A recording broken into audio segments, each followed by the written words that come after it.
ఆంధ్రప్రదేశ్ ఎన్నికలో మాజీ మంత్రి వైఎస్ వివేకానందరెడ్డి హత్య కీలక పాత్ర పోషిస్తుంది. ఈ ఇష్యూలో వైఎస్ కుటుంబం రెండుగా చీలిపోయింది. వివేక హత్య కేసులో ఆయన భార్య సౌభాగ్యమ్మ ముఖ్యమంత్రి వైఎస్ జగన్మోహన్ రెడ్డిని అడపాదడపా విమర్శలు చేస్తూనే ఉన్నారు. దీనిపై గురువారం జగన్ కు ఆమె బహిరంగ లేఖ రాశారు. హత్య కేసులో నిందితులుగా ఉన్న వారికి జగన్ ఎంపీ టికెట్ ఎందుకు ఇచ్చారని అందులో ప్రశ్నించారు. కుటుంబ సభ్యుడిగా కాకపోయినా ఒక రాష్ట్ర సీఎంగా నీ కర్తవ్యం ఇదేనా అని సౌభాగ్యమ్మ నిలదీశారు. ఇప్పటికైనా సునీత షర్మిల పోరాటం అర్థం చేసుకుని న్యాయం చేయాలని కోరారు.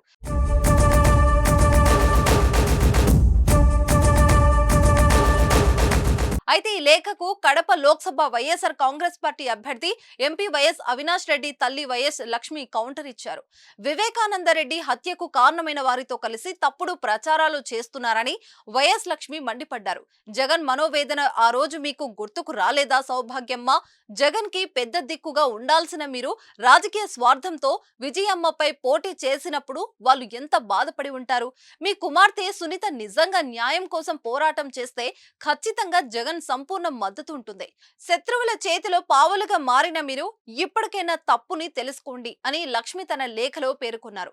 జగన్ ను సీఎంగా చూడాలని వివేకానందరెడ్డి కోరుకున్న మాట వాస్తవం కాదా? మార్చి 14, 2019లో అవినాష్ రెడ్డిని ఎంపీగా గెలిపించాలని వివేక ప్రచారం చేసింది నిజం కాదా? అప్పుడు స్వయంగా మీ కుమార్తె సునీతనే ఈ విషయాన్ని మీడియాకు వెల్లడించారు. కానీ ఇవాళ దివంగత నేత వైఎస్ఆర్, సీఎం జగన్ శత్రువులతో చేతులు కలిపిన మీరు అదే ఎంపీ టికెట్ కోసం వివేక హత్య కేసు జరిగిందని ఆరోపించడం, తప్పుడు ప్రచారం చేయడం సరికాదు. సంబంధం లేని వారిని ఈ కేసులో ఇరికించడం తప్పు అనిపించడం లేదా? ఎవరి కోసం, ఎవరిని కాపాడటం కోసం ఇదంతా చేస్తున్నారు? 2009లో జగన్ తన తండ్రిని కోల్పోయినప్పుడు ఎంత మనోవేదన అనుభవించారో ఇప్పుడు గుర్తుకు వస్తుందా? 2010లో కాంగ్రెస్ ప్రభుత్వం జగన్ ను చిన్న చూపు చూసినప్పుడు అండగా నిలిచి పెద్ద దిక్కుగా ఉండాల్సిన మీరు వ్యక్తిగత స్వార్థాలు చూసుకున్నారు. జగన్ ను ఒంటరిని చేసినప్పుడు ఆయన పడ్డ బాధ గుర్తుకు రాలేదా? 2011లో సునీత ఆమె భర్తతో కలిసి విజయమ్మపై పోటీ చేయించినప్పుడు వాళ్ళ మనోవేదన మీకు ఒక్కసారి కూడా అర్థం కాలేదా? న్యాయం కోసం పోరాటం చేస్తే జగన్ పూర్తి మద్దతు సునీతకు ఉంటుంది.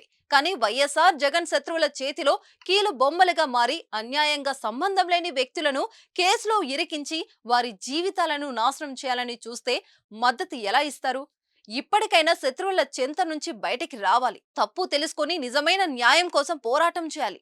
అన్యాయంగా ఆరోపణలు ఎదుర్కొన్న వారు ఎంత బాధ, ఇబ్బంది పడుతున్నారో అర్థం చేసుకునే ప్రయత్నం చేయాలి. నిజం ఎంత లోతులో దాచినా దాగదు, ఏదో ఒకరోజు తప్పకుండా బయటపడుతుంది అని వైఎస్ లక్ష్మి తన లేఖలో సౌభాగ్యమ్మను నిలదీశారు.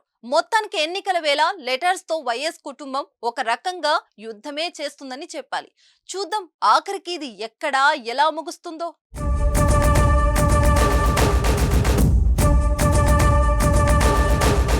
సుమన్ టీవీలో మీ పర్సనల్ అండ్ బిజినెస్ ప్రమోషన్స్ కోసం కింది నెంబర్కి కాంటాక్ట్ చేయండి.